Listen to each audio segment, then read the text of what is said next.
A medieval castle looks like power. Thick stone walls, towers cutting into the sky, banners hanging in the wind. A place built to withstand armies. But if you were actually forced to live inside one day after day through winter, sickness, and siege, you'd realize the truth fast. A castle wasn't designed to be comfortable. It was designed to endure. And survival inside those walls wasn't heroic or romantic. It was routine hardship. Cold floors, bad air, dirty water, and constant tension. The kind of place where the enemy wasn't always outside. Sometimes the enemy was hunger. Sometimes it was disease. Sometimes it was the castle itself. Because castles weren't homes in the modern sense.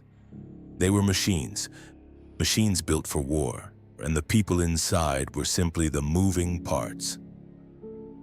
The first reality, castles were cold even in summer.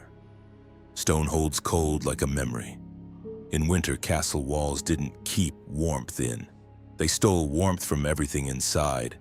Floors were damp, rooms felt like caves. Wind slipped through cracks and arrow slits like it had permission. Even the lord of the castle, the wealthiest man for miles, lived in layers of wool and fur. Most rooms had no ceiling insulation, no glass windows, just wooden shutters, sometimes covered with cloth or animal hide. You could hear the weather inside the building. Rain didn't sound like rain. It sounded like the castle was being hammered from above. And during the coldest months, people didn't just feel uncomfortable. They felt threatened. Because cold wasn't just pain. Cold was death waiting patiently.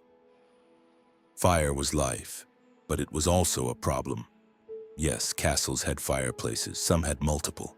But heating a castle was like trying to warm a mountain with a candle. Most of the heat escaped. Chimneys weren't perfect. Smoke often flooded the rooms, especially in earlier castles.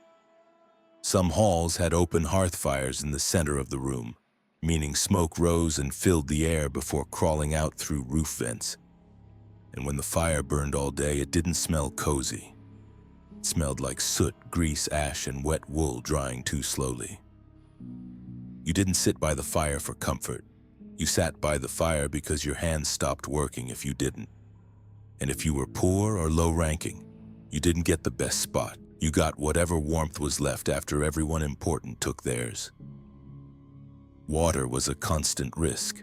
The most dangerous thing in a medieval castle wasn't always a sword, it was water.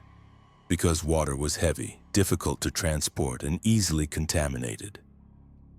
Some castles were built near rivers or had wells inside the walls. Others relied on cisterns collecting rainwater. And during siege conditions, water became sacred.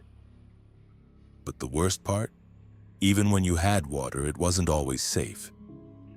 There was no modern filtration, no real understanding of bacteria. People drank from sources that could easily be polluted by animal waste, rotting food, or dead bodies nearby. And castles were crowded. Crowds create waste. Waste poisons water. This is one of the reasons medieval life was always balanced on the edge of illness. You didn't need an invading army. A contaminated well could collapse the entire household from the inside. The castle was full of people you never see in movies. A castle wasn't just knights and nobles, it was a small village trapped inside stones. Servants, blacksmiths, guards, cooks, stable hands, maids, clerks, messengers, priests, builders, laborers, children, dogs, rats, and sometimes livestock. Because animals were resources, living food storage. Chickens, pigs, goats, even cows could be kept nearby. That meant the castle smelled like animals constantly, not like a barn in the countryside. Worse. Because barns had airflow, castles did not.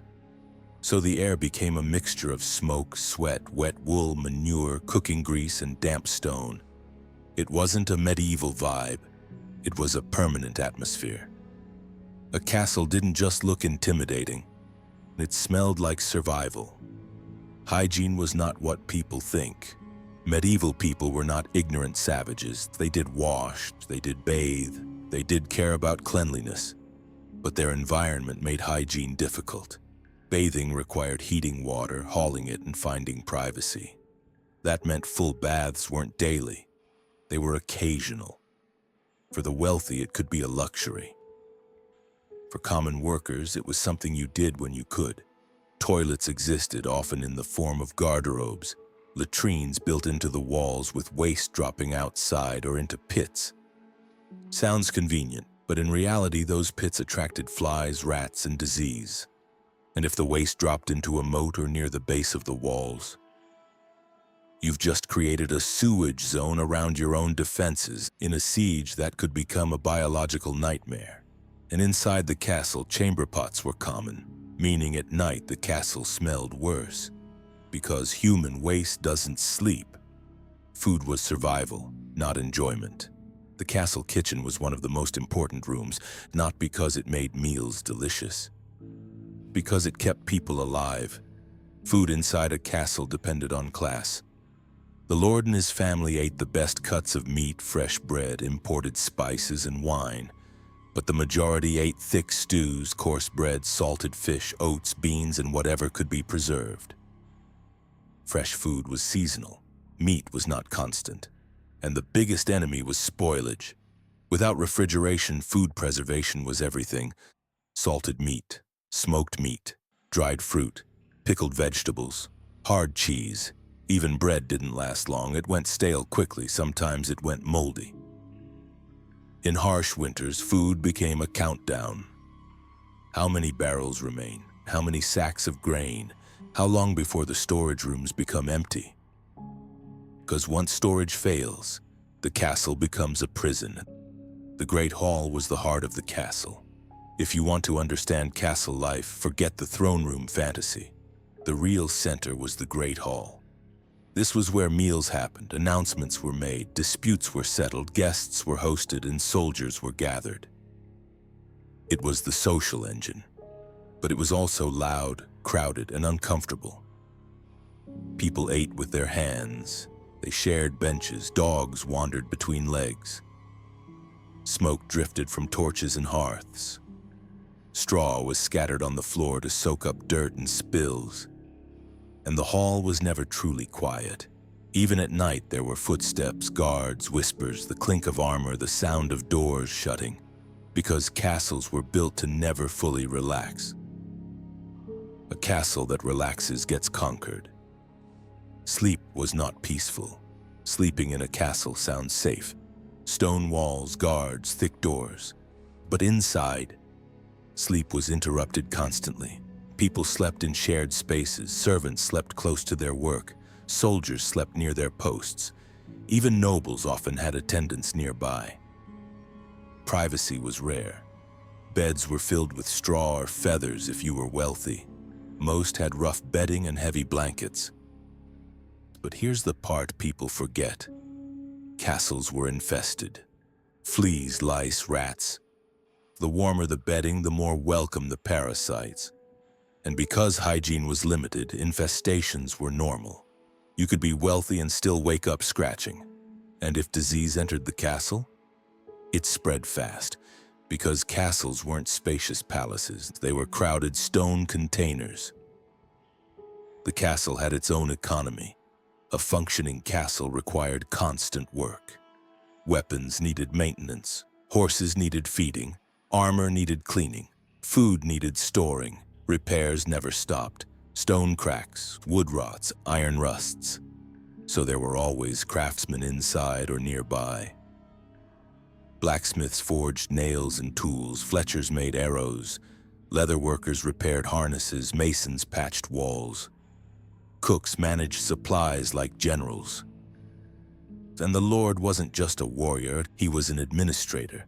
A castle was an office building as much as a fortress. A place where taxes were collected, laws were enforced, and punishment was delivered. Because a castle wasn't just protection, it was control. Siege was the nightmare everyone prepared for. A medieval castle wasn't built for daily life. It was built for the day everything went wrong. A siege was the ultimate test. Once the gates closed, the castle became a sealed world.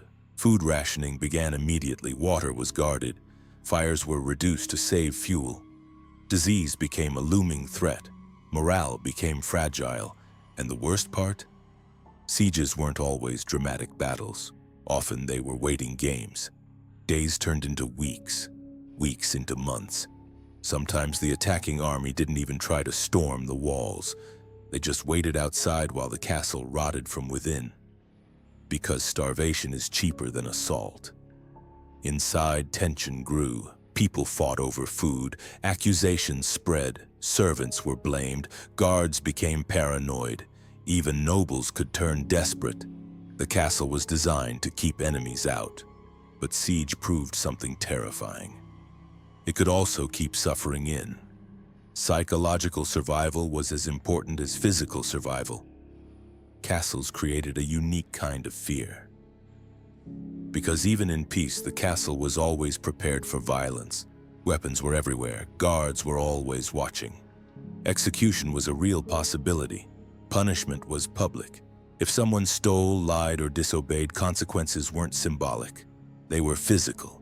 Stocks, whipping, imprisonment.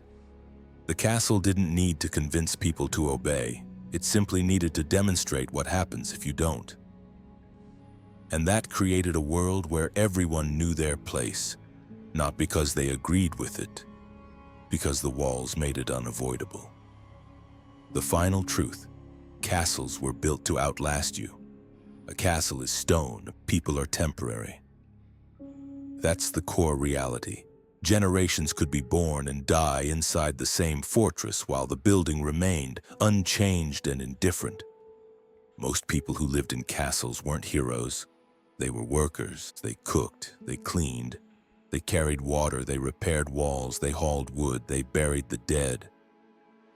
And when the castle finally fell, they weren't remembered. Because history remembers castles as symbols, but castles were never symbols to the people inside them. They were environments. Cold, dark, crowded environments where survival was routine. And that is the real hidden truth of medieval castles. They weren't built to make life better. They were built to make life last longer, even if it was miserable. Because inside those walls, comfort was optional, but endurance was mandatory.